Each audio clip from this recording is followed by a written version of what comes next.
Hi, Jason here. Hey, so we've got our drop rail SCUD here. This board is the little brother, the higher performing brother of our SCUD. At 6'6", 31.5 inches wide, 110 liters. The drop rails keep these rails, the point of those is just, they're basically surfboard, real high performing surfboard rails. However, it bumps up and it's got the floatiness in the midsection of this board to be able to paddle into waves standing up. So real high performing, lightweight. This board comes in around, this exact board is about 14 pounds. So real high performing, lightweight, built out of Armalite. You're gonna have a hard time beating this board up too badly. Diamond nose, let's go over some of the features real quick. Diamond nose on this board, real sharp. We do this with a lot of our boards. It's just a very, very functional shape, especially for river waves. If you were to follow the outline of this nose and bring it to a point, it's gonna unnecessarily add an extra 8 to 10 inches onto the length of this board. So chopping the board off like this, yet still keeping it nice and sharp so it cleanly breaks through water, it's going to maximize the parallelness and stability of a board that is only 6'6". Our normal SCUD shape is 6'9" by 32.5", 175 liters.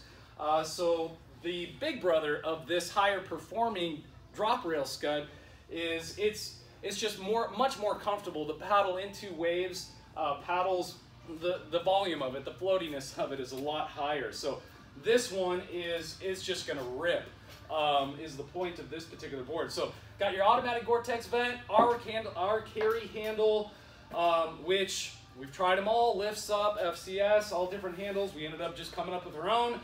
By far the best board carrying handle there is, and a great grab for pulling yourself back up onto a board.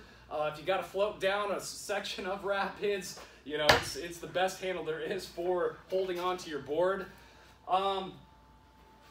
Let's see. Great looking board. There's the rocker if you can see that. Yeah, just the functionality of this board and the drop rails and the outline just make it look super cool. Let me show you the tail. Back end of this board, and let's go over the concaves here. Let me grab a straight edge.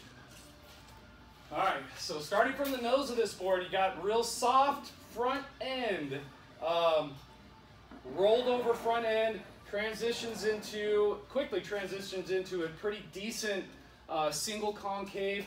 The single concave is just it's going to allow water to release a little cleaner, so it's not wrapping quite as much around the rails with a significant single, which keeps the board fast. It also channels water down the midsection of this board, or the length of the board, which, you know, is going to keep the water underneath the board, and also air underneath the board, which is going to float that board a little bit higher up and just make it quicker feeling, especially on river waves we found. So anyways, that transitions into a pretty significant double out the back, V with a double out the back, to a little bit of rolled rails, just clean release of water out the back end of this board.